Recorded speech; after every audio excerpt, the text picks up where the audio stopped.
Yo, Knicks and Bruises, we are back. Shout out to the chat. Yo, Black is time. I got my guy DJ Shuttle in the building. Appreciate you, Shuttle. What's good with you? Oh How you man, feeling? I'm feeling like you know, I had a date to the prom and she pulled out of the prom date like 2 days before the prom right now. Yeah, man. What they calling it? The Mother's Day Massacre, right? The Mother's Day massacre. Wow. I'm gonna talk Some about some people can some people can't appreciate it. a couple things off the jump. Let's just start with a Knicks and Bruises injury report update. Uh, Uh, I, I, so I'm gonna give my full disclosure. I'm in such pain. I haven't looked at any news today. Like um, I intentionally have not looked at any news today. I mean, it's nothing really significant in the sense that it's Mitchell Robinson, and we knew we wasn't gonna have him back anyway. But the news is Mitchell Robinson had a successful procedure on his left ankle. You know, according to league sources, Ian Begley, Steph Bondy, a couple people reported it. I always love how they say procedure, which obviously means some type of surgical procedure. They said the timeline for his recovery remains the same, 6 to 8 weeks. But yeah, I mean, it just goes to show that whatever they did, it was agreed upon between the medical staff um and Robinson that it's the best thing to do moving forward, considering it doesn't change the timeline or whatever. But yeah, man, we hobbled, man. I'm gonna take Guys is I'm gonna dropping like flies. I'm gonna take the high road on that and leave that alone. You know what? I appreciate that from you, Shuttle, because I know your sentiments. You have a sense of how I might really be feeling. I know your sentiments on Mitchell Robinson and his injuries and injury history. I mean, let's just segue right into that because OG, it doesn't look like he's going to be available for Game 5. Um, it doesn't look like he might be available. It doesn't look like he'll be available for Game 6, and the best possibility is if there is a Game 7, which hopefully there isn't, and we win two in a row without him. But yeah, he has an injury history as well. You know what I mean? And we have yet to sign him yet. We don't know what that price is. So I only say that to say if you're giving OG that same leniency, I think Mitchell Robinson deserves the same, um, especially considering his value. Well, OG's value is so much greater than Mitch. That's number one. It's not apples to apples. Let's be clear on that. Number two, I've also gone on record when asked about an off-season deal to bring in Bridges and send OG out. Mm, While I wouldn't be the one on the phone initiating that, I certainly would be willing to listen. So, interesting. you know, Interesting. All right. That was a little segue. We ain't getting into that. That's off season talk, and we got games to win and games to play. But interesting. I'm definitely timestamp put a these. pin in that. Put a pin in Yeah, it. for sure. Let me Uh-huh. uh let me get the queen in here. Peace, queen. Hello, So, hello. uh, yeah, we just talking about the Mother's Day massacre. We didn't really get into any details yet. Um, Knicks lost two in a row. I feel like the momentum has swung, into Indiana's favor. Um, but it's so close, it's so tight considering they probably feel like they should have won one or two in New York already. I definitely feel like we should have won game 3. We were right there for that one. So I think internally maybe nothing's changed for New York, but for Indiana's side, they're definitely feeling themselves, feeling confident.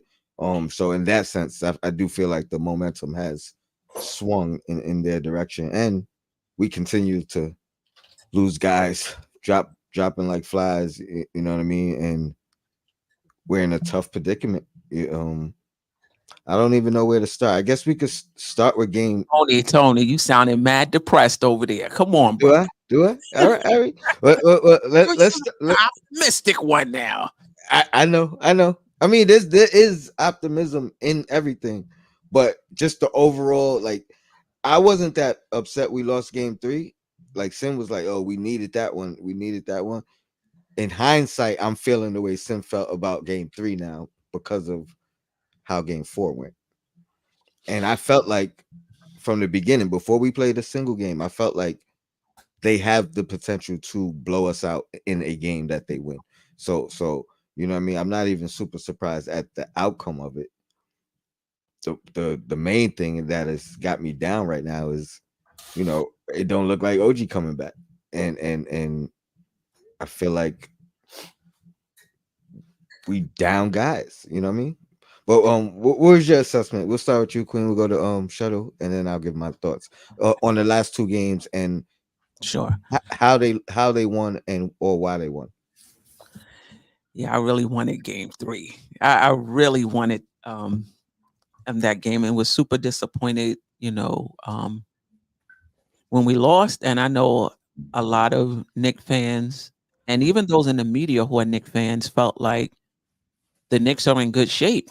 We took their best punch and it took a shot by Nimhart, I don't know, 30 feet or whatever it was, um, in order to win. And I was thinking, yeah, it could go that way, but the series can turn as well and they can get game 4. But I have to say, I don't, game 5 is going to tell me what I need to know because you're looking at a Knick team in game 4. And I know for the Knicks, they're not into excuses, but a shorthanded team playing heavy minutes with a less than 48 hours turnaround, playing against a team at home whose back was against the wall, even though they won game 3, you still don't want to go down 3-1, whose back was against the wall, who's a younger team with fresh legs. I'm reserving judgment on whether the injuries and the minutes are catching up with the Knicks until I see them in game 5. If they look sluggish in game 5, then I'm like, wow, we at home and they still sluggish. The minutes might be catching up to them. But if they go out and they handle their business, then I'll feel like game 4 was a fluke. That might be a whole Well, roundabout way of making my point. But Are game you 5 looking? is gonna let me know what game 4 was. Are you looking at game 4 individually? Because I'm looking at game 3 and 4 collectively, and I feel like we took a step back in both. You know what I mean? Progressively. How though? Game 3. Listen, I'm not saying we were perfect in game 3. At the end of game 3, we gave up offensive rebounds. That's not something we usually do. Do not underestimate the spirit of a desperate Mhm. team. They're gonna always have the edge over a team that's as much as you wanna will yourself, and they're gonna. We had 2 layups that they came out of nowhere and blocked. We gave up offensive, we gave up offensive rebounds, or they went for offensive rebounds. It's not really, their thing because of the desperate thing. So I just don't feel. I'm not saying that the Knicks are gonna win, but what I'm saying is I'm not. I'm not down. Game 5 is going to tell me what this series is about. Shuttle.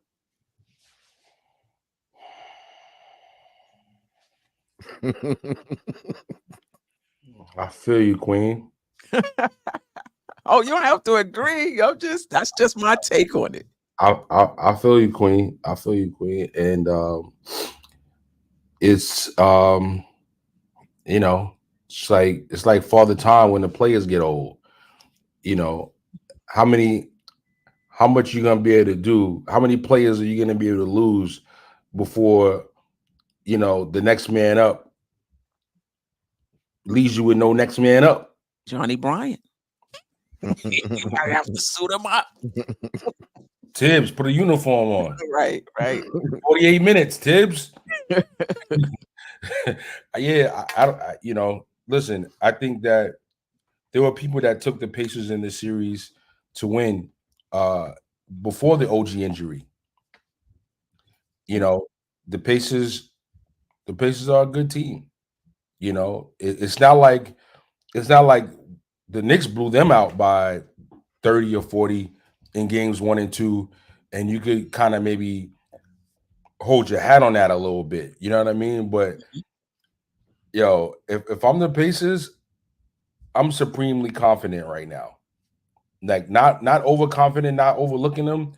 I'm like, nobody's walking through that door to suit up. That's hurt. If we just did what we just did, why shouldn't we be able to beat them 2 more times? You don't So think a lot of it has to do with Brunson, how he is in game 5? Because to me, that was the difference in both. Mhm.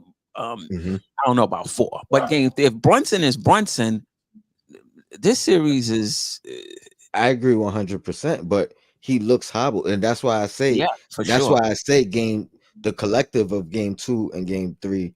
I mean, I'm sorry, game 3 and game 4, because he you know what I mean. It's noticeable that he's not the same, Right. and then you take into effect of Josh Hart not being Josh Hart in the last 2 games. You know what I mean, and then you take into effect uh DiVincenzo last game. I'm not too concerned with the blowout because I saw that coming before the series started. I was like, they have the potential for them to have a great game, us to have a bad game, and it looked real bad. So Mhm. it's not, you know what I mean? It's not the outcome of last game that has me feeling, and it's not like I don't think we could win, because I do think we could win. I feel Mhm. like it might be 7 now instead of 6. You, Mhm. you, you know what I mean?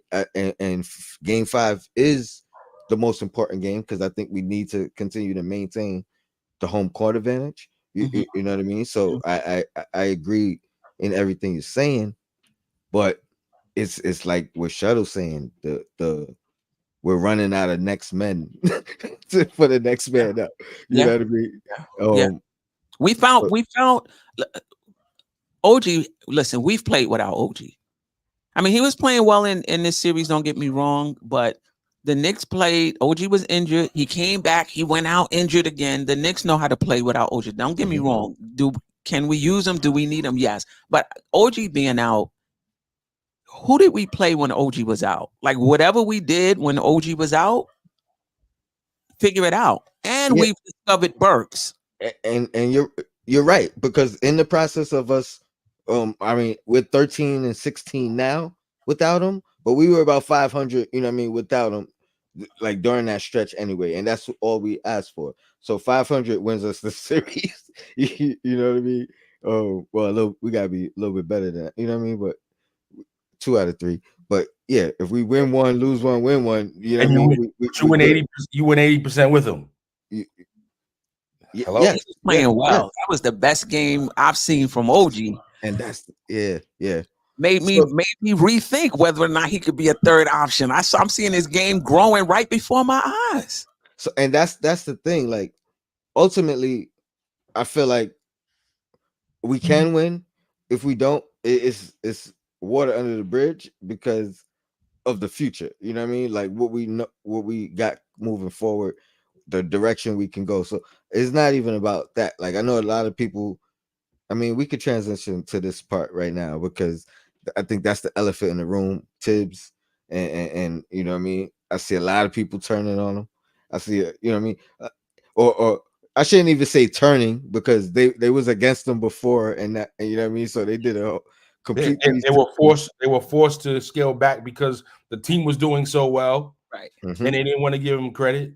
Just wait. And same thing with Randall. Be Yeah. waiting for an opportunity. But it's a double-edged sword because the things that you are mad at Tibbs about is what got us the number 2 seed. You know what I mean? Going for it down the stretch. It's what got us in this position to win the games that we won and be as successful as we had. Because if if he was worried about limiting people's minutes, you know what I mean, and getting other guys off the bench and on the floor, we wouldn't have won the games we won. You know what I mean? Like we needed every Would have ounce. been in the playing. Yes, we would have been in the plan. You know what I So mean? so you want to be hype about the number 2 seed, but you want to talk crazy about the coach at the same time. Oh, okay, I got it. Can't have it both ways. I hear So, you. I got it. I hear you. you know what I mean? You now, if your stance is your stance and it never change, it is what it is. But I think most of us we understand who Tibbs is. We understand most coaches are gonna play their best player the majority of the minutes anyway. You know what I Absolutely. mean? We understand most of our guys who have gotten hurt by other players. Like it had nothing to do with, you know what I mean? It had nothing to do with Yeah. Thibodeau. I mean, Somebody the wrote hamstring thing was an anomaly, but that's the one argument people can make. But he has a history of injury anyway. So you know what I mean? It again, And you got to he's look the at freshest player on the team. yeah, How many minutes has he logged this season? yeah. I mean, it's double edged. He's the freshest in totality, but he was playing the most minutes he's ever played um in this stretch. You know what I mean? But again, you got to go through the Tibbs training camp and condition yourself for it. You know what I mean? Like, I don't know about OG. He might go through training camp and come up injured. oh, hopefully not. Hopefully not. Hopefully, This guy I is think. like paper thin. Shout Well, out to let me Mike. ask you, like I just asked Shuttle, and just a quick, like, how much does this again another double-edged sword? How much does this work in the negotiating room with OG with the Knicks in his in their favor, and then on the flip side, the 26-5 record with him, how much does that No, work no, in no. his favor? We getting a discount. We getting a discount right now. Had he went through the playoffs healthy, it probably would have been hard to look back on those 2 stints of injuries in the regular season. But with this 3 times in one season, he better opt in. Just opt in. that's actually Give us a year of negotiating Right. on both sides. You know what I mean? Like you get to negotiate, maybe play 72 games, and then we get to negotiate. The You only thing know, with that is, wouldn't he become a free agent at the same time as Randall and Brunson? You'd be 3 of them. potentially, yeah. Yeah, that's tough. I mean, that also works though. If it's as tight knit as we would hope, because now You could sign whoever, then you sign those 3 last. or no, you can negotiate the players could all negotiate together. All right, this is what I mean. This is what the salary cap is. This is You how don't have much. to worry about the cap is not the issue. No, I'm saying negotiating Mhm. to be together. To you Oh, know what I mean? Like the same way Wade, yeah, Bosh, yeah, the same way they did it. You right. know what I mean? Like Yeah. you always had, and Sim been talking about Donovan. You know what I mean? He fits that timeline as well. If we traded for him, so that would be, you know what I mean? That would make sense. Um. So you think OG gotta take a discount? We ain't gonna talk about it again. I'm put a pin in that too.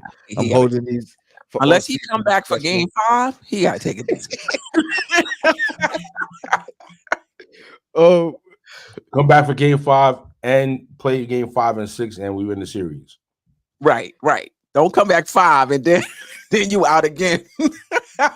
I mean, Cameo. I mean, I don't know. I just we gotta win.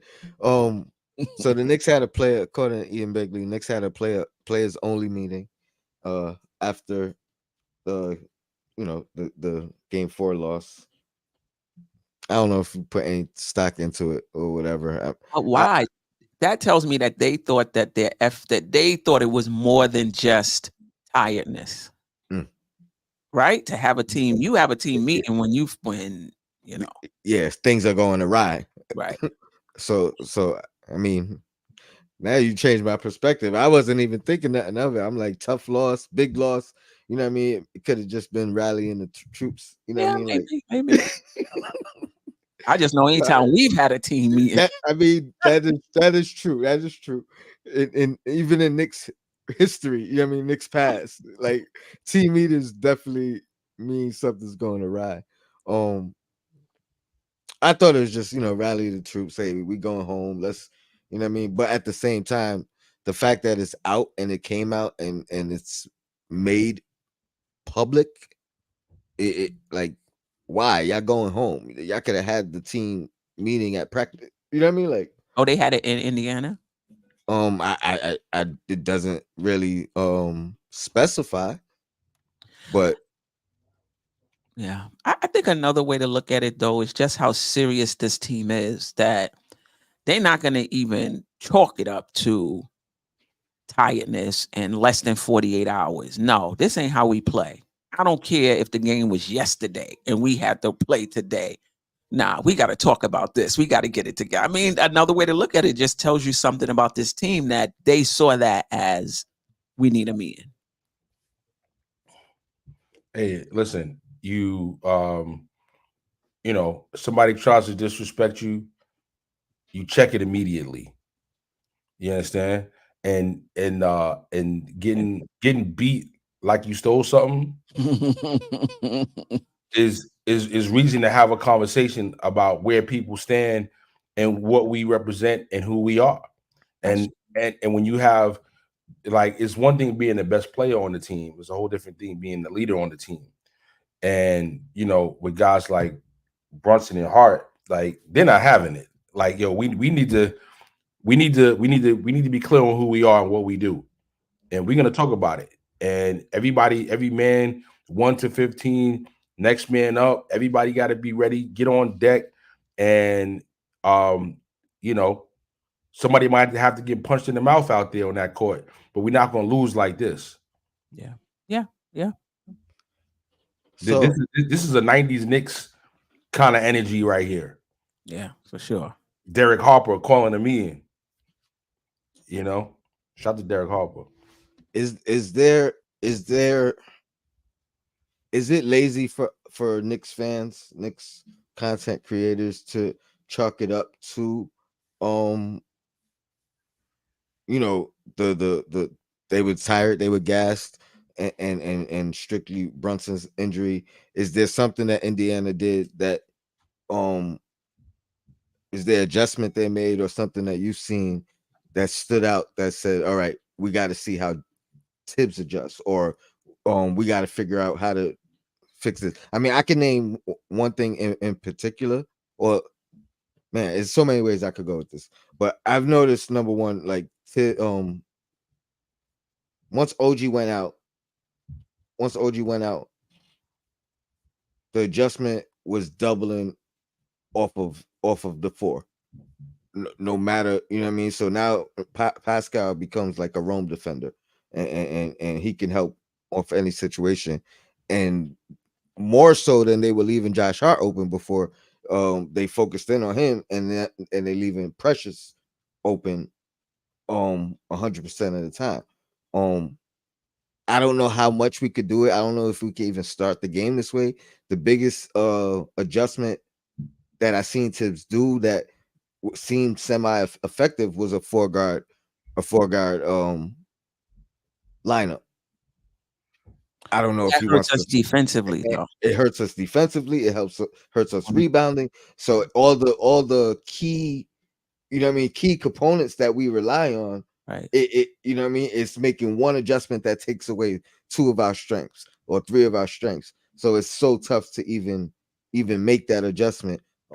So that's one thing that I'm torn. Like, all right, where do we go, or do we just strap our boots back up, do what we normally do, and kind of, I But don't know. Precious has to be some type of an offensive threat for that to be successful. right. Let me get my guy in here as well. Jay This Boogie, salute. salute Boogie. But What up, family? Welcome. Pastor Boogie. Oh no, no, no, yeah, yo, go ahead, Rock. Let me catch up, man. Shout out to y'all though, man. Shout out to the chat, to everybody's viewing and watching. Please hit that like button, subscribe, share, move it along. Don't pass along, move it along. You know what I'm saying? Shout out to the Queen and shout out to the DJ Shuttle, man. What's happening, TC? Appreciate you, man. I'm feeling better. I was a little down to start the show. You know what I mean? First of all, your energy always boosts my energy. So always appreciate you joining the show and, Yes, and, sir. and Yes, sir. reaching out. No doubt. Um, Can I just say something real quick to your last point before I lose it? mhm. This is what happens when you lose players and you got to move down the bench. The further you got to move but down the bench, the more you're dealing with more limited players. So now you got Precious, who's going to help you defensively. He's going to help you get these offensive boards, but they don't have to pay attention to him offensively. Same thing when you bring in Sims. So that's the key. It changes what you can do as a team on the offense. It changes a lot. The more you have to, you lose players and you got to move further and further down the bench. A lot of Knicks fans, oh, we got to go down the bench. We got to go down the bench, but it's scarce picking. The further you move down down that bench, it changes what you can do schematically. and you lose any type of chemistry because this guy hasn't been with this rotation ever. You know what I mean? Or you know what I mean? So it's like it's new to every single person, not just the one guy coming in. You know what I mean? The four players playing with him now have to adjust. And three of those guys might not have played together already. So you know what I mean? So it becomes that. And then Um on top of that, if you wanted to give your starters any type of break, now you got a guy that's a backup that you're asking to play 40 plus minutes because the backups that you want to put in for the backup are so far back, you can't really rely on them to your point. Like now you're asking people, it's one thing to put people in the game, it's a whole other thing to have expectations for them Right.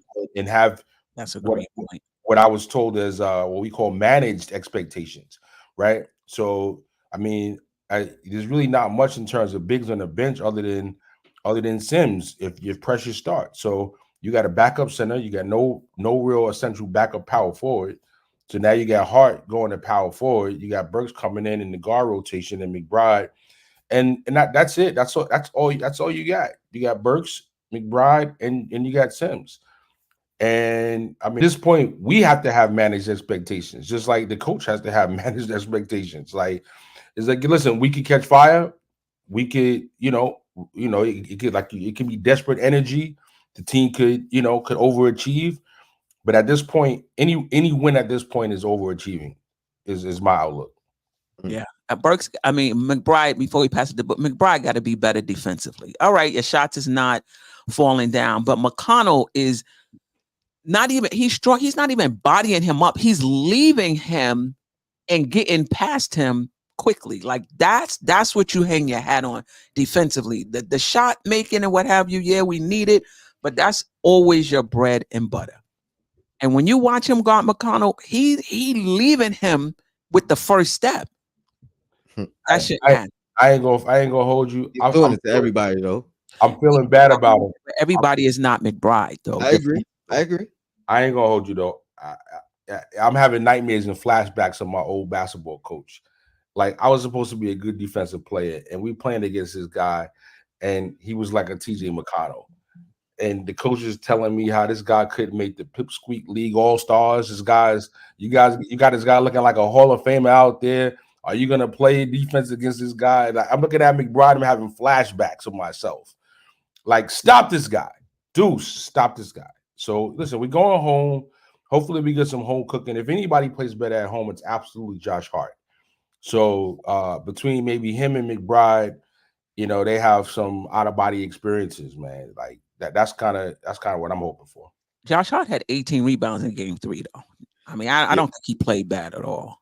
No, I agree. He just didn't score. Right.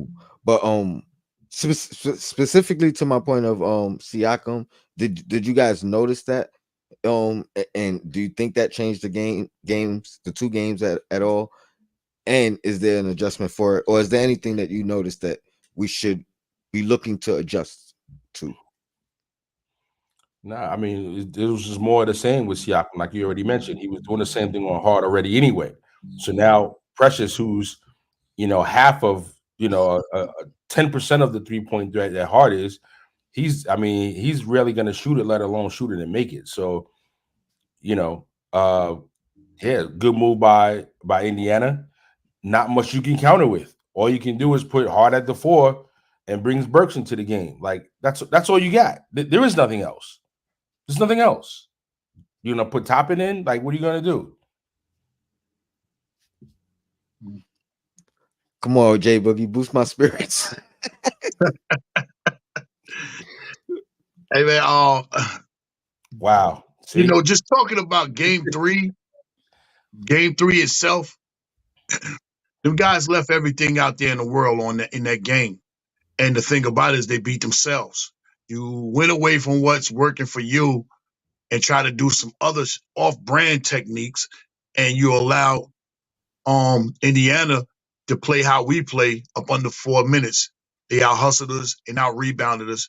When the whole time, Hartenstein, all you had to do was secure some rebounds. It was 3 rebounds he did not secure on some tip out. Why are you tipping the ball out on the defensive end? Y'all only practice that and go over that inside on offense at practice, where if you get a rebound, you kick it out, or if you can tip it out to the shooters. You was tipping it out for them to, you know what I'm saying, on the defensive end, when you normally grab the rebound and secure it. With them guys, I'm not under no pressure about what the Knicks will get ready to do come tomorrow. That's a big turnaround for you to, you know what I'm saying, to lay your all out on the floor and lose between 9:30 and 9:45 p.m. You're on the court at 7 o'clock. And then, you know what I'm saying, in 42 hours, you're back on the floor playing. And you take 8.5 hours away from that 42. That means you got up at 7 a.m. that morning. And when you get up 7 a.m. morning, you eating, trying to nourish your body and get everything, you know what I'm saying, going for your body. And then you're going over some type of whatever they was going over at the hotel. Then you went straight to the arena. Them guys is up early in the morning, 7 o'clock, coming straight off that loss. That takes a whole lot out of a team, you know what I'm saying, as far as dragging your legs and everything around, you know what I'm saying, getting to the game. And then when you get there, you playing against a team that's completely healthy. You know what I'm saying? That can throw 10 people at you. And everybody decided that they wanted to full court. Yeah, and full court press you, body you up, pick you up when as soon as you inbounds the ball. So they wore us down immediately and they hit us. And when they hit us, it was a blow solid enough that whereas we could not, answer or come back from. You know what I'm saying? So they did their job, But I look for us, you know what I'm saying, to get back home. You know what I'm saying? Get our own treatment, get our own thing going, get some more rest, and get more prepared far as this game situation and handle our business inside in a hostile environment where the crowd gonna be behind them. We're gonna give them a great push, and them guys is gonna be ready to play. Far as making adjustments, you said it all, Shuttle. You know what I'm saying? Only adjustment you can do is bring in Burks. And shout out to all the people, you know what I'm saying, that didn't want Burks to play. And when we put Burks in the game, Burks did what he needed and had to do.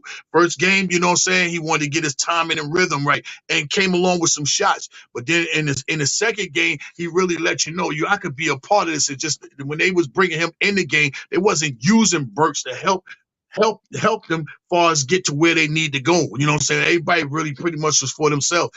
Dante left it all out on the floor. He didn't have nothing going for game 4, none of that. You know what I'm saying? So Burks is up and ready to go. I believe in my favor. You ain't going to just come over here off jump and wait a minute, baby. You're not just going to come over here off jump and just because you know the system, just because you know the coaching staff, you know the organization, you know the fan base and think it's just going to work like that. No, those are not the same guys that was here with Burks. So sitting on that bench, giving him time to sit down and watch what they doing, allow him when he came in the game to be effective in game 3 and game 4. So I look for that to carry over with Burks, But like you said, Shuttle, ain't too much we can do. I'm okay with putting Burks in that lineup and sitting Precious down because what I liked about it is when Josh realized, I mean not Josh, when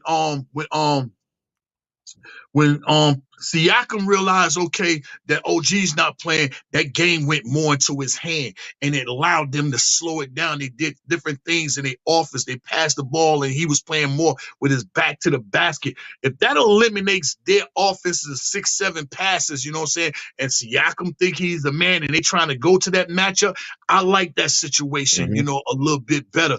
But you have to do something that's going to counterpunch, you know what I'm saying, far as what they're doing. And the thing is, it's our energy, our effort, and being able to get some rest.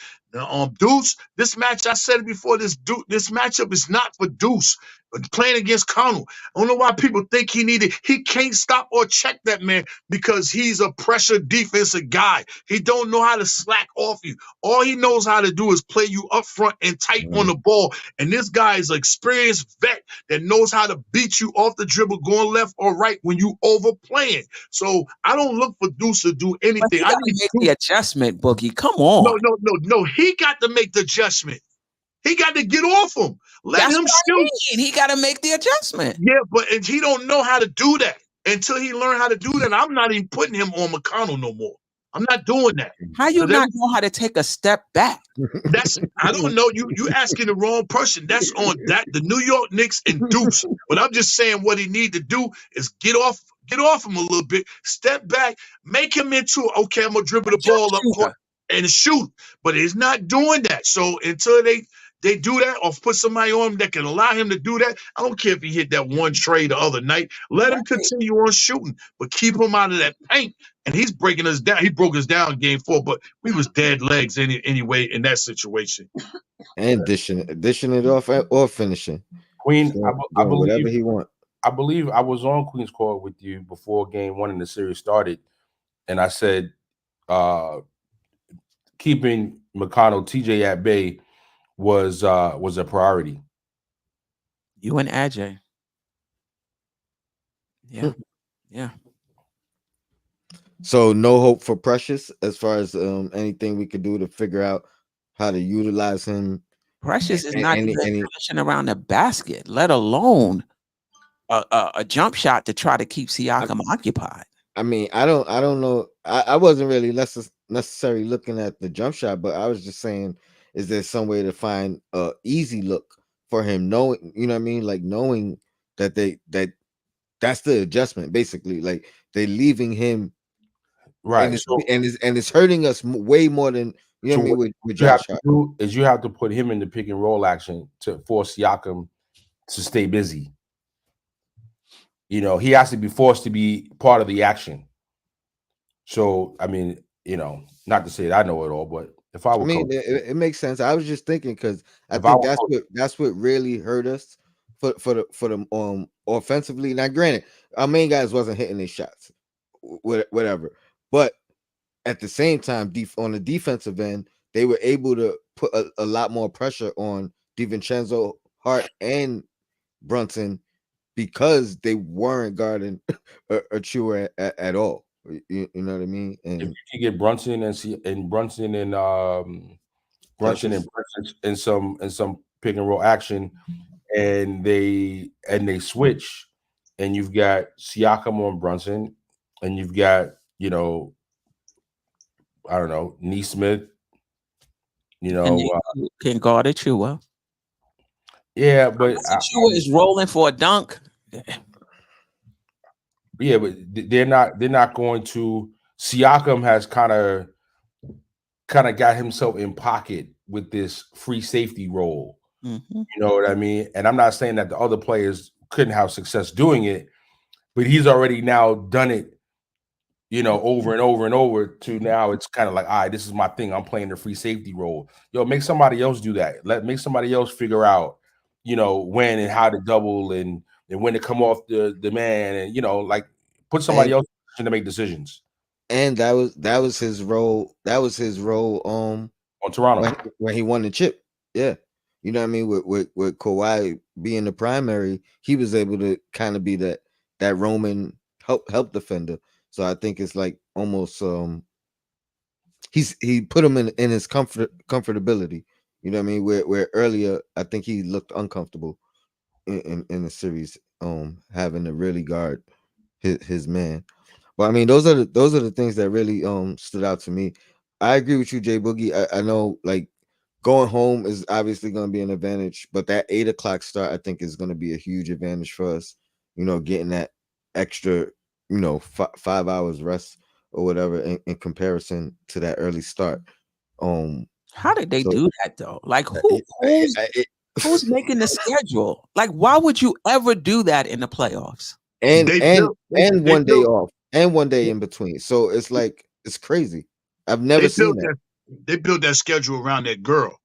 That girl is more important in Indiana right now than even with the playoffs. That's why we're not playing Thursday. That girl opening night is Thursday. So they did that, but it worked out in our favor, especially we win tomorrow, because now that's a 3-day layoff. You know what I'm saying? And we that right there can help us out. But that scheduling, they did some scheduling with the WNBA on that right there. That's crazy. Yeah. I didn't like it. They even showed Game 3 how she was all up in the stands. They promoting that girl. They doing any and everything for that girl right there. That city is hers. So whatever goes on, they gonna build around that girl. And they that schedule. They open the season is Thursday. Yeah. No, I Yeah. feel you. I mean, that's pretty much everything I wanted to cover. I know we're gonna go in depth on Queen's Court tonight. Um, No slides. We just cooking. anything you guys want to add before we get out of here? What time you came on? It was 6:30. Nah, it was 6:05. Six, Thought yeah. you said 6:30. It's all good, brother. You know, Okay. I mean, I kind of covered everything that I had on my list. Um, I think Brunson's health is number one. Yeah. Moving forward. If he 'Cause can't go, if yeah. it, Not if he can't I mean, go. yeah, because he's gonna He can go. do You know better. what I mean? Yeah, he's gonna go, but he's gonna. You know what I mean? It's so notably short on his shots. You know what I mean? Wide open shots. There is a narrative about who's the guy been guarding him, Nimhard or whatever. There's Naismith. Naismith. Yeah, there's a narrative that he's been the Brunson stopper, which I find hilarious. These commentators, boy, like in Game 3, and shout out to Doris Burke. I like Doris Burke. Not wanting to acknowledge Brunson is hurt. It was all about what Neesmith is doing. Neesmith is doing. Yo, this is not the first time Neesmith has played Brunson, and Brunson's cut him up. He's hurt. Like not. I just don't get it. I don't get it. Doris Burke, I don't get your take on that either. Yeah, she was going extra hard. There you go. And then I feel like a lot of people just ran with her. You know what I mean? Ran with her narrative because she definitely started it that first game. And whenever Halliburton do something, whenever the Knicks do something, she was dead quiet. You would have thought she went and got a Coke, like she wasn't even on the mic. I mean, they was at home, that home court advantage. Let's make them feel it. You know what I mean? And yeah, we get this. I definitely think we could get this. I'm more concerned with long term than anything else. Like I feel like we can beat them. Get back to our fundamentals. Obviously, the rebounding late game 3 killed us, which is our staple. Yep. Like so, get back to what we do. Again, last game, I don't take much of it other than I already felt like they had the potential to blow us out in the game that they beat us in. You know what I mean? And so that didn't shock me. And then my friend, he texts me, he says, if the Game 3 was Game 4 and Game 4 was Game 3, would you feel any different? And it definitely made me look at it a little bit different because that momentum, I would feel like, all right, at least in Game 3, right, which would have been Game 4, we got better, closer back to who we are for a longer amount of time. But yeah, I think ultimately, Nah, he trying to do some reverse psychology on you, Tone. One thing for sure, man, the guys already know that they can win in Indiana. They know that. They know that. They know they blew that game 3. So as far as if it had happened different, if it had been game 4, would have been game 3. You know what I'm saying? I think that would have hurt us even more. Because then now you got to sit there and think about it in their city. You sitting there, it's nowhere to go. You just in there. You just in their city. Okay. Now that it happened in game 4, you rejuvenated a little bit. Okay, watch it. Let's get rid of it. Thank you, Tom, for getting everybody up out of there in the 3rd quarter. I've seen you try to go further than that. Get them guys up out of there, let them sit there and let them watch and realize and sponge all that in. As soon as that shower was over, they got right on the plane. They landed last night. You know what I'm saying? They was already home. So they got their treatment last night. They got their icing and everything last night. And then went home with the bed or whatever. And they probably getting some more coming, you know what I'm saying, tomorrow as they go. But we're going to be locked and loaded and ready to go. And that's what we needed to get back to what we do, man. And then, like I said, this 3-day layoff that's going to come after this victory is going to help the situation a whole lot more. And I believe we winning in 6 games. This is where I'm at. We winning this game tomorrow night. They know by any means necessary, Josh is going to play better. You're going to see Dante playing better. Dante going to be more the ragu. You know what I'm saying? You're going to see Brunson going to play better behind the crowd and everything. You're going to see Hartenstein rebound better. You're going to see Precious hustle plays. You're going to get whatever you're going to get from Burks and Deuce. You're going to get all that. And then we're going to go ahead and get ready to go back to Indiana. But we're going to have our business tomorrow night, man. Just believe and have faith in the squad. This is a great season, man. And while y'all thinking, hey, man, please go ahead and support that Knicks Symphony. It's out on all platforms. Support all the guys that's on this record. You hear them guys in the podcast. You hear them guys on Twitter. Please go support that record. And that record is for all of us. That's a motivational song. Ain't nobody in history or no sport ever done no anthem for us, no team like the way we just did it. Please go support that platform. I don't care if you get it from Spotify, YouTube, or whatever, or Walt Disney. I don't care where you get it. In Tokyo, it's on every platform. Please go get that and continue on believing in the season right here, right now. Because we're going to get ready to handle our business just like the Rangers going to do tonight. The Garden going to be on fire. Going to get that electricity from this Ranger game tonight and turn over tomorrow and handle our business tomorrow, man. Believe that, man. You heard it from me. I said it. If you don't believe it, man, then find something else to look at and watch. But the Knicks is winning tomorrow night by any means necessary. You're going to see some players in the building you ain't seen in a long time, man. You might see Chris Wilcox up in that mall. You might see some players up in that building tomorrow. You get it? Let's go. Let's go. Michael Ray Richardson, come on down from uptown, man. Put that bag down, man. Let's go. Hey, don't talk about Sugar Ray like that. Don't talk about Sugar Ray like that. That Sugar Ray was a monster, man. That's the only thing that got in the way. Monster. Too much sugar. Too much sugar. That's why they named him Sugar. Yeah, so we got the Knicks Symphony featuring Lady and the Chef, Drugs Only, Phil Porto, Cully, Trippy OG, Steels B the Great, Trav B, and Papa Left, produced by Mike Blaze. And it's fire. And JR30. And JR30. Yep. Okay, yeah, I know how to pronounce that, so I kind of left that blank. So this is, I haven't heard it yet. I'm looking at it. I did look it up on YouTube, so I got the link right here. I'm gonna put that in the chat. There you go. I appreciate that, man. I appreciate that. That's how you do that. That's how you do that, Boogie. Yeah, it took a long time. Now, I want to apologize for the delay. I've been apologizing. And shout out to CP, the artist, too, that did the cover. Shout out to him. Let me acknowledge that, too. But it took a minute because you got so many guys in different places and, studio times is different. But, I wanted to have patience because I wanted all these guys to be heard. You know what I'm saying? It should have been out a little bit earlier. It should have been out in the first round. But you know what I'm saying? It didn't make it that round, but it's made it this round, and it's going to make us, you know what I'm saying, to the Eastern Conference. And I got some on the low, sneaky verses with some major hitters. It's like, yo, and I'm like, yo, you missed out, man. I told y'all to jump. Let's go for the jump. They didn't want to rock, but now they hear that thing right there. Man, that thing is crazy. Yeah. Yeah, that shit is fire. No, go ahead. Nah, I ain't got nothing else to say, man. Nah, I was just saying that joint is fire. Everybody killed on it, and shout out to Lady and the Chef on the intro. That, Yeah. you know what I And mean? one more thing, then I'm gonna mute. I promise you. You know, happy Mother's Day to all the belated ones that's inside, that's watching. Anybody watching, female ladies, happy Mother's Day. Blessings, health to all of you. And anybody that has a moms like me resting to the heavens, God, that call came too quick. That's one of my friends, and I hit the button on. He calling from inside the system, but he'll call back. Please, I didn't know he was calling. But like I said, and blessings to the heavens, for all the mothers up there.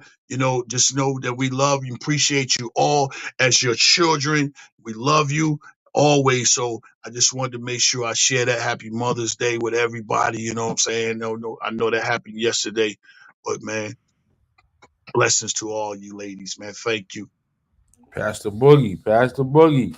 I just got a little sneak peek while y'all were talking. I put myself on mute, was checking it out. Nice track. I mean, if you It's can, kind of mean. go ahead and play it on the phone or whatever, and that'll take us out tonight. Pow.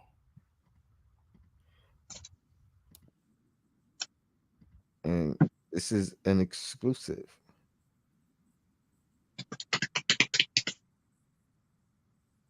Yeah, I thought it was 6:30. I was ghost right, Nope. man. Nope. That Yeah, I is was ghost right. And I thought it was 6:30, man. That was my bad not to be there on at the early point. I'm it's doing my wrap J up. Boogie. I'm gonna figure it out, and I'm gonna just play it on a stream, and by itself. You know what I mean? That's what's up, man. That's what's up. All right, we out of here. Shout out to the chat. Appreciate y'all. See y'all on Queen's Court. Your blackest time. Until next time.